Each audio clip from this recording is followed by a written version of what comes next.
तमाम ऊंचाइयों को छूने का वो शिक्षा है। बहुत बार आपने भी सुना होगा कि जो शिक्षा वो शेरनी का दूध है, जो जितना पिएगा उतना दहाड़ेगा।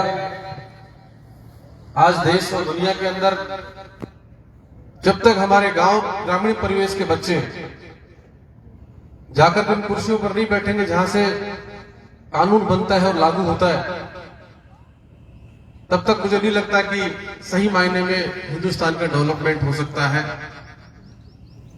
जितने नौजवान साथी आज 90 अबव परसेंटेज लेकर के आए, जिनको यह सम्मानित किया है, उनको जीवन में इससे संतुष्ट नहीं होना चाहिए। जिन नौजवानों को आज इस मंच पर बुलाकर के सम्मानित किया है, उनके मन में एक भाव होना चाहिए कि जीवन में अगले साल फिर दोबारा मुझे इस मंच पर आना है और मुझे इस विद्यालय को टॉप करना है। जो विद्यार्थी अपना गोल बनाकर जीवन में आगे बढ़ते हैं, दुनिया में कोई उसको नहीं रोक सकता। नौजवान साथियों, आपके माँ बाप, आपके पेरेंट्स अपने पेट की गांठ देकर के अपने बच्चे को अच्छी शिक्षा दिलवाना चाहते हैं।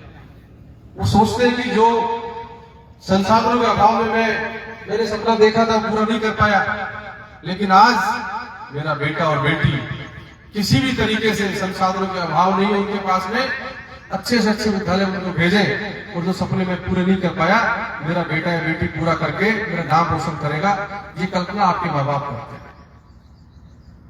मंच पर बैठे बैठे एक बाबा मुझे कह रहे थे कि मुझे खुशी इस बात की है कि कम से कम मेरे पोते पोती की वजह से, बेटे की वजह से मुझे आज इस मंच पर बैठने का अवसर मिला और उनकी वजह से मुझे आज सम्मानित होने का अवसर मिला।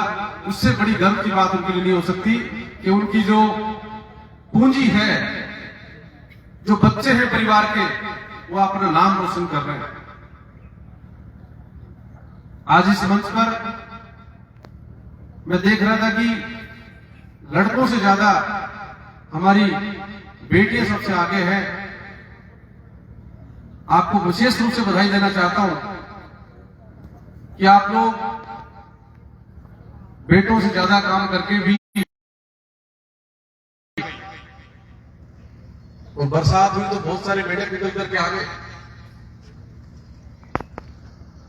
जब बहुत सारे मेंढक निकले तो कहीं गड्ढा था, 2-4 मेंढक उसमें गिर गए।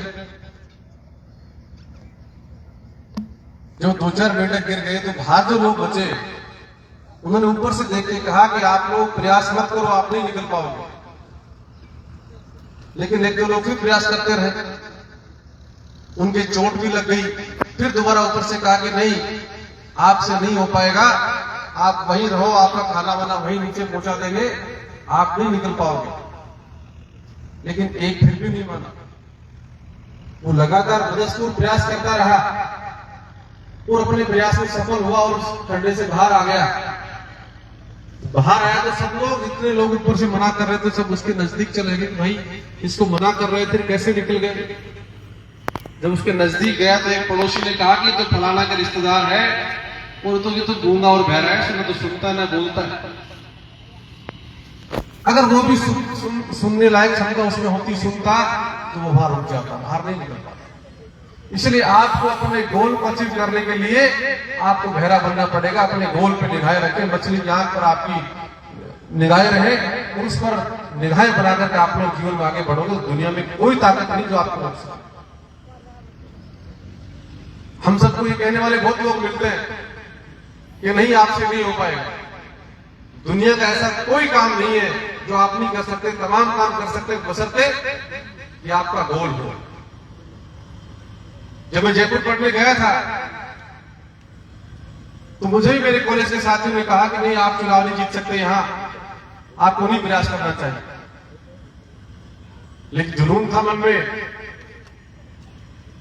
कि नहीं, जीत नहीं सकते तो लड़ तो सकते हैं, और लड़ेंगे तो जीतेंगे 100%। उनकी बात को नहीं मान के हमने प्रयास किया और वहां से पहले शुरुआत हुई कि मैं अलवर जिले का पहला व्यक्ति राजस्थान विश्वविद्यालय में चुनाव जीता, केवल इस वजह से कि मन में गोल बना करके और जब जीवन में आगे बढ़ने का प्रयास किया तो निश्चित रूप से सफलता मिली। आज पुणे में आप सभी को धन्यवाद देता हूँ, बधाई देता हूँ आप सबको कि आप लोग जीवन में और उन्नति करें, प्रोग्रेस करें, अपने माँ बाप का नाम रोशन करें, इस विद्यालय का नाम रोशन करें।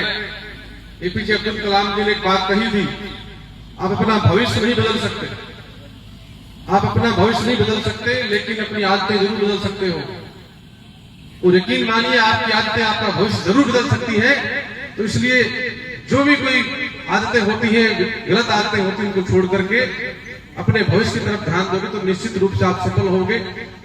मुझे खुशी होती है इस बात को बताते हुए कि जब भी कभी अखबार देखते हैं, कभी रिजल्ट आता है सिविल सर्विसेज का, तो हमारे ग्रामीण परिवेश के बच्चे आज बड़ा नाम रोशन हमारा कर रहे हैं। मैं मेरे इलाके की बात करूं तो एक 12th क्लास में पढ़ने वाली बच्ची, जिस बच्ची का रिजल्ट 12th क्लास का नहीं आया और उससे पहले वो फ्लाइंग ऑफिसर बन गई। निश्चित रूप से हमारे ग्रामीण परिवेश के बच्चों में भी आज जो ललक है कि मैं आगे बढ़ूं, पढ़ लिख करके मेरे माँ बाप का नाम रोशन करूं, मेरा भविष्य बनाऊं। मैंने उस बच्ची से पूछा, मैं सम्मानित करने गया था उसको, कि बेटा मुझे लगता है कि आपका गोल पूरा नहीं हुआ। कि नहीं सर, मेरा गोल पूरा नहीं हुआ है, ये तो महज एक शुरुआत है। मेरी कोशिश है कि इस कंपटीशन के जमाने में मैं हिंदुस्तान की सबसे ऊंची कुर्सी से बैठना चाहती हूँ, इस एजुकेशन के माध्यम से, पढ़ाई के माध्यम से। तो निश्चित रूप से मुझे लगता है कि बच्ची जरूर पहुंचेगी वहां। आप सब भी अपना जीवन में गोल बना करके अपने अड़ोस पड़ोस में जो बच्चे कामयाब होते हैं उनसे सीख करके आप लोग जीवन में आगे बढ़ने की कल्पना करेंगे। पुनः मैं आप सभी का धन्यवाद करता हूं कि आपने आज मुझे यहाँ विद्यालय में बुला करके मेरा और मेरे साथियों का मान सम्मान किया। और निश्चित रूप से मैं आपके विद्यालय की दिन दोगुनी रात चौगुनी आगे बढ़ने की मनोकामना करता हूं। और मुझे उम्मीद है कि जब मैं दोबारा कभी इस विद्यालय में आने का अवसर मिलेगा तो मुझे लगता है कि इस अड़ोस पड़ोस के इस इलाके में हमारे सबसे अच्छे रिजल्ट यहाँ आएंगे। और मुझे ये देखकर बड़ी खुशी हुई कि आज हमारे इस ग्रामीण परिवेश में दिल्ली और जयपुर अलवर की तरह आपने गांव में विद्यालय चला रखा है, उसके लिए पुनः आपको बधाई देता हूं। और सभी अभिभावकों से एक बात कहना चाहता हूं कि हम लोग केवल ये सोचते हैं कि हमारे बच्चे को हमने विद्यालय में भेज दिया, अच्छी फीस दे दी, अच्छे स्कूल में भेज दिया, अच्छा बैग ला दिया, अच्छे बुक्स ला दिए, वो सब कुछ नहीं है। जब तक हम लोग हमारे बच्चे का घर पर ध्यान नहीं रखेंगे, स्कूल में क्या पढ़ करके आया, क्या कल जाके पढ़ना है, जब तक हम बच्चे को इस बारे में रीड नहीं करेंगे तो मैं समझता हूं कि वो सार्थक रिजल्ट नहीं आ सकता। बच्चे की सबसे पहली गुरु माँ होती है। माँ बच्चे से जाते कुछ जो हमारी माताएं बहनें हैं जो पढ़ी लिखी नहीं है, तो घर में कोई दूसरा व्यक्ति पढ़ा लिखा है, आप नहीं पढ़े लिखे लेकिन आपके बच्चे लोगों को पढ़ाने वाले बनने चाहिए। ये आपकी भी कल्पना होनी चाहिए कि केवल पढ़े लिखे नहीं, आने वाले भविष्य में उसी तरीके से लोगों को, बच्चों को पढ़ाने का काम करें। आप सब लोग विशेष रूप से बच्चों का ध्यान रखें। हम जैसे मध्यम परिवार के लोगों के लिए इस शिक्षा ही वो शेरनी का दूध है जिससे हम लोग तमाम जीवन की कल्पनाएं पूरी कर सकते हैं जो मन में और सपने में देखते हैं। तो इसलिए इस बात का विशेष आप लोग ध्यान रखें। पुनः आप सबका बहुत बहुत धन्यवाद। जय हिंद, जय भारत, राम राम साहब।